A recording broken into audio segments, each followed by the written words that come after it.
Hi everyone, अस्सलाम वालेकुम, welcome to Samaa podcast. This is Rabia Shahid. 2024 चल रहा है लेकिन आज भी लोगों में गोरे रंग का बहुत क्रेज़ है। मतलब एक अजीब कॉम्प्लेक्स में लड़कियों को रखा जाता है कि अगर आपका रंग गोरा नहीं होगा तो आपके रिश्ते नहीं आएंगे। और आजकल तो कुछ ऐसी फील्ड्स भी निकली हुई हैं कि जिसमें अगर आपका कॉम्प्लेक्शन डल है तो आपको जॉब नहीं मिलती। मतलब बजाय इसके कि हम एक क्लियर स्किन और ग्लोई स्किन की तवज्जो दें, लोगों को गोरे रंग की तरफ ज़्यादा मतलब ऑब्सेशन उनका बहुत ज़्यादा हो गया है। तो आज हम इसी हवाले से बात करेंगे।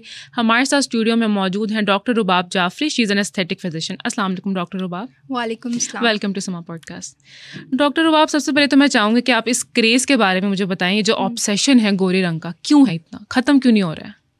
जी, इवन इन पाकिस्तान में ज़्यादातर लड़कियां मोस्टली होती हैं कि हमारा जो रंग है वो ग्लास स्किन हो जाए, गोरा रंग हो जाए।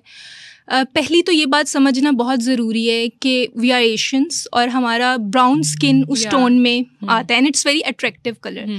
लेकिन हम अपना जो कलर है वो जो हमारे जीन्स में हमारा कलर वही रहता है। विथ टाइम डलनेस आ जाती है और ये जो भी ट्रीटमेंट्स होते हैं जिस तरह आपने बताया आईवी ड्रिप्स, ये कलर को बिल्कुल भी चेंज नहीं करता। 1 से 2 टोन लाइट हो जाता है। We can't change our genetic colour. हम बिल्कुल गोरो वाला रंग अचीव नहीं कर सकते। अगर आपको कोई कहेगा तो वो झूठ है। इसको हम डल स्किन को हम थोड़ा सा ब्राइट कर सकते हैं, इम्प्रूव कर सकते हैं अपनी स्किन टोन एंड टेक्सचर, और हमारे पास उसके लिए डिफरेंट ट्रीटमेंट्स। अच्छा, ये आपने ट्रीटमेंट्स की अभी बात की है, तो क्या ट्रीटमेंट्स है? आपने आईवी ड्रिप्स का भी नाम लिया। मैं चाहूंगी कि जरा आप डिटेल में बताएं थोड़ा सा। ठीक है, we call it IV brightening drips, जिसमें हम ग्लूटाथायोन होता है जो कि आपकी बॉडी में नेचुरली भी प्रेजेंट होता है। It's anti oxidant. इसके अलावा भी डिफरेंट मल्टीविटामिन ड्रिप्स में ऐड होते हैं। अब इसकी सिर्फ इंडिकेशन ये नहीं है कि आपने गोरा होना है तो आप करवा सकते हो। काफ़ी जो ख़वातीन हैं वो इसलिए भी कराती हैं कि उनकी एनर्जी बहुत डाउन होती है। स्ट्रेस की वजह से हो गया, उनके डेली रूटीन की वजह से हो गया, जॉइंट प्रॉब्लम्स आते हैं, पेन, तो ये ड्रिप्स उसको भी ट्रीट करती है, इम्यूनिटी भी बूस्ट करती है। और अगर किसी का विद एज, क्योंकि पोल्यूशन होती है, डस्ट होती है, मेकअप अप्लाई करते हैं तो स्किन का कलर विद एज काफ़ी डल होने लग जाता है, जो हमारा ओरिजिनल कलर होता है उससे। तो उस इंडिकेशन में हम आईवी ड्रिप्स की तरफ जा सकते हैं। लेकिन ये ख्याल रखना बहुत ज़रूरी होता है कि उसके अंदर डोज कितनी है। हर पेशेंट के अकॉर्डिंग उसके वेट के मुताबिक उसकी डोज कस्टमाइज तरीके से सिलेक्ट की जाती है और वो डोज फिर हम इंजेक्ट करते हैं। उसका इंटरवल्स भी और उसके जो बूस्टर डोजेज होती हैं वो हम उसके अकॉर्डिंग जो मतलब इसके साइड इफेक्ट्स भी हैं? जी बिल्कुल हैं। अगर आपकी जो सी उसमें ग्लूटाथायोन है या और भी अगर उसमें इंग्रेडिएंट्स हैं, अगर वो ओवरडोज हो जाए तो आपको साइड इफेक्ट्स आ जाते हैं। जिस तरह अगर हम ग्लूटाथायोन की मेनली बात करें तो ये हम डिफरेंट जो डॉक्टर्स होते हैं पहले वो डिफरेंट डिजीजेज में देते थे, जैसे लिवर की कुछ सिरोसिस है, अल्कोहलिक लिवर डिजीज़ है, तो उसमें डॉक्टर्स एज अ मेडिसिन ये प्रिस्क्राइब करते थे। तो उसका साइड इफेक्ट ये होता था कि जो कुछ पेशेंट्स का रंग गोरा होने लग जाता था। तो बेसिकली ग्लूटाथायोन का जो इफेक्ट है, वाइटनिंग इफेक्ट या ब्राइटनिंग इफेक्ट, वो उसका साइड इफेक्ट है। अच्छा, अब ये हर पेशेंट को नहीं आ सकता, हो सकता है कुछ पेशेंट्स को इसका साइड इफेक्ट ना आए, लेकिन अगर आप बहुत ओवरडोज में जाओ तो ऑब्वियसली आपकी किडनीज भी इफेक्ट करेंगी और आपकी बाकी ऑर्गन्स भी इफेक्ट करेंगे। So what do you suggest कि ड्रिप्स बेटर हैं या आप अगर पिल्स के फॉर्म में ले रहे हैं? ड्रिप्स भी आप लगवा सकते हैं, पिल्स भी आप ले सकते हैं, लेकिन उसकी एक सिलेक्टिव डोज है। जैसे हम रेकमेंड करते हैं 250 mg से 1200 mg तक। लेकिन अगर इस इंटरवल सही ना हुआ या आप डोज सही नहीं ले रहे तो इन दोनों चीज़ों के साइड इफेक्ट्स आते हैं। एक्सपेंसिव कितना है ये ट्रीटमेंट? ये ट्रीटमेंट एक्सपेंसिव है क्योंकि कोई भी स्किन केयर का आप इंग्रेडिएंट लोगे, ग्लूटाथायोन या और भी, वो सारे इंग्रेडिएंट्स एक्सपेंसिव होते हैं और क्वालिटी प्रोडक्ट्स पे कभी भी आप कॉम्प्रोमाइज़ नहीं कर सकते। तो अगर कोई आईवी ड्रिप जो है वो नहीं लेना चाह रहा तो उसके लिए क्या ऑल्टरनेटिव है? उसके लिए ये है कि हमारे पास डिफरेंट अब न्यू ट्रीटमेंट्स आ गए हैं, रीजनरेटिव मेडिसिन की तरफ हम बढ़ रहे हैं। तो हमारे पास जिस तरह पॉलीन्यूक्लियोटाइड्स हैं, वो बेसिकली ऐसे होते हैं कि जो आपकी स्किन को अंदर से रिपेयर करते हैं। जो हमारा ये सन एक्सपोजर की वजह से डीएनए डैमेज हो जाता है, स्किन के डेड स्किन सेल्स आ जाते हैं स्किन पे, तो उनको ये बेसिकली एक नेचुरल तरीका है उसको रिपेयर करके, कोलेजन को स्टिमुलेट करके। तो हम फिर मीजोथेरेपी की तरफ जाते हैं। ब्राइटनिंग आईवी उसमें कॉकटेल्स होती हैं जो हम यूज़ करते हैं। इसके अलावा हम पॉलीन्यूक्लियोटाइड्स यूज़ कर सकते हैं। एक्सोसोम्स है, वो बहुत अच्छा ट्रीटमेंट है जो आपकी स्किन को ब्राइट करता है। तो ये सारे ऑल्टरनेटिव्स हैं। अच्छा डॉक्टर रुबाब, कॉम्प्लेक्शन के साथ साथ एक्नी का भी आजकल लड़कियों को बहुत ज़्यादा इशू आता है, यंग गर्ल्स को बहुत ज़्यादा इशू आ रहा है, तो मतलब इसकी वजह क्या है? अच्छा, जो एक्नी होती है वो बेसिकली आपने हो गया कि जो टीनेज गर्ल्स होती हैं उस एज में ज़्यादा होती हैं, एडल्ट भी होती हैं। तो पहले हम टीनेज से शुरू करते हैं। जो टीनेज गर्ल्स प्यूबर्टी को हिट कर रही होती हैं, उनका हार्मोन्स, क्योंकि शुरू में हार्मोनल चेंजेस आते हैं, उसकी वजह से उनके जो ऑयल ग्लैंड्स होते हैं वो थोड़े एक्टिव हो जाते हैं, ज़्यादा एक्टिव हो जाते हैं, स्किन पे बहुत ज़्यादा ऑयल आने लग जाता है। अब उस इंडिकेशन में उनको चाहिए कि वो अपने डॉक्टर के पास जाएं, जो उनको अच्छा सा एक फेस वॉश प्रिस्क्राइब करें। बेसिकली इस एज में हम फेस वॉश पे ज़्यादा फोकस करते हैं, मेडिसिन पे या टॉपिकल्स पे इतना ज़्यादा नहीं करते। तो अगर वो फेस वॉश ही अच्छा ले लेंगे, उसके अंदर जो उनसे वो जिस तरह सैलिसिलिक एसिड होना चाहिए, AHAs BHAs, you can use AHA BHA infinity का जिस तरह क्लींजर होते हैं, तो वो आप यूज़ कर सकते हैं। उससे ये होता है कि आपका जो उनसा उस एज में आपका जो एक्ने होता है वो कंट्रोल होने लग जाता है। अब अगर आप उस एज में अपना एक्ने कंट्रोल नहीं करोगे ना, कि आप कहते हो कि चलो अब एक्ने है तो खुद ही चला जाएगा, वो ऐसा नहीं होता। वो आपके ना एक्ने स्कार्स बनने लग जाते हैं, और उस एज में जो एक्ने स्कार्स होते हैं जिससे हम गड़े से स्किन में आ जाते हैं, वो फिर फर्दर चलते हैं अगर आप उस वक्त ट्रीटमेंट नहीं कराते। और मजीद आपने फिर जंक, ऑयली फूड, अपना लाइफस्टाइल, स्लीप। अच्छा, लेकिन जिन लोगों को बहुत ज़्यादा स्वेयर एक्ने है, उनके लिए कोई ट्रीटमेंट्स हैं?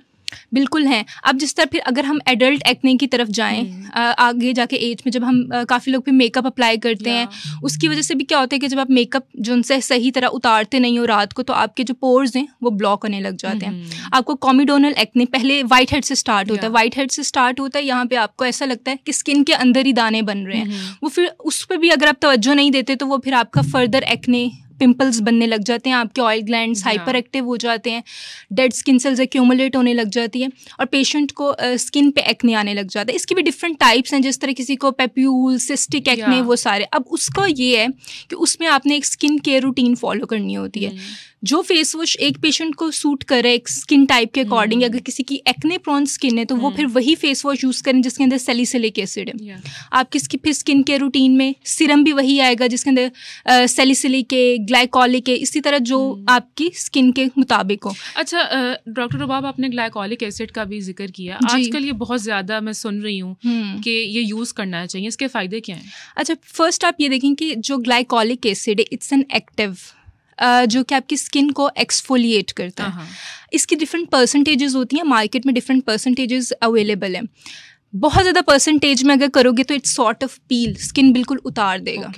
आपने इसको यूज़ करना है विद लाइक 5% से स्टार्ट करना है। You can have it toner, market में काफ़ी ग्लाइकोलिक एसिड के टोनर्स। अब ये बहुत अच्छा इंग्रेडिएंट है लेकिन बहुत अंडररेटेड भी है आजकल। अब ये करता क्या है कि अगर आप इसको हफ्ते में 2 दफ़ा यूज़ करते हो ना, कि जो आपकी विद एज, शुरू में हमारे ना डेड स्किन सेल्स बनते हैं, स्किन खुद ही उतरते जाते हैं और हमारी स्किन फ्रेश रहती है। अब जैसे आप 25 क्रॉस करते हो ना, आपके जो डेड स्किन सेल्स हैं वो जल्दी से नहीं शेड अवे होते, वो एक्सफोलिएट खुद से नहीं होते, हमें उसे करना पड़ता है। इसीलिए जो सा है वो रंग जो सा होता है वो डल हो जाता है, कि डेड स्किन सेल्स ऊपर होते हैं ना, उसके अंदर ऑक्सीजन होते हैं ना न्यूट्रिएंट्स होते हैं उन सेल्स में, तो हमने उसे एक्सफोलिएट करना होता है। इसके लिए ये ग्लाइकोलिक एसिड और लैक्टिक एसिड जैसे इंग्रेडिएंट्स आ गए हैं। अब जब हम हफ्ते में 2 दफ़ा वो ग्लाइकोलिक एसिड का टोनर वो आप कॉटन पे लेके अप्लाई करते हो ना, तो वो जो डेड स्किन सेल्स है ना वो उतर जाते हैं। अब जब वो शेड अवे हो जाते हैं तो उसके बाद जो आपके न्यू सेल्स आते हैं, it will give you glow. और वो आपकी फिर कोलेजन को भी बूस्ट करता है ग्लाइकोलिक एसिड, तो आपकी it's an anti ageing treatment as well.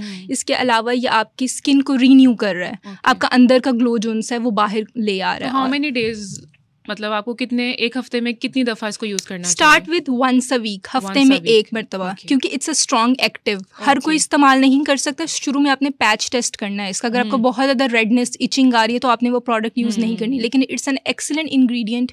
अगर आप यूज़ करोगे और फिर आपने ओवरनाइट यूज़ कर लो हफ्ते में 1 दफ़ा, और उसके बाद अगर आपको वो सूट कर जाता है तो फिर आप हफ्ते में 2 दफ़ा भी इस्तेमाल कर सकते हैं। अच्छा, अभी हम ये भी देख रहे हैं कि जब वेदर चेंज होता है तो आपको एकदम से ड्राइनेस और एक्ने का इशू एक एक्सट्रीम लेवल पर होता है, तो मतलब जब विंटर्स हैं तो विंटर्स में स्किन केयर रूटीन क्या होनी चाहिए?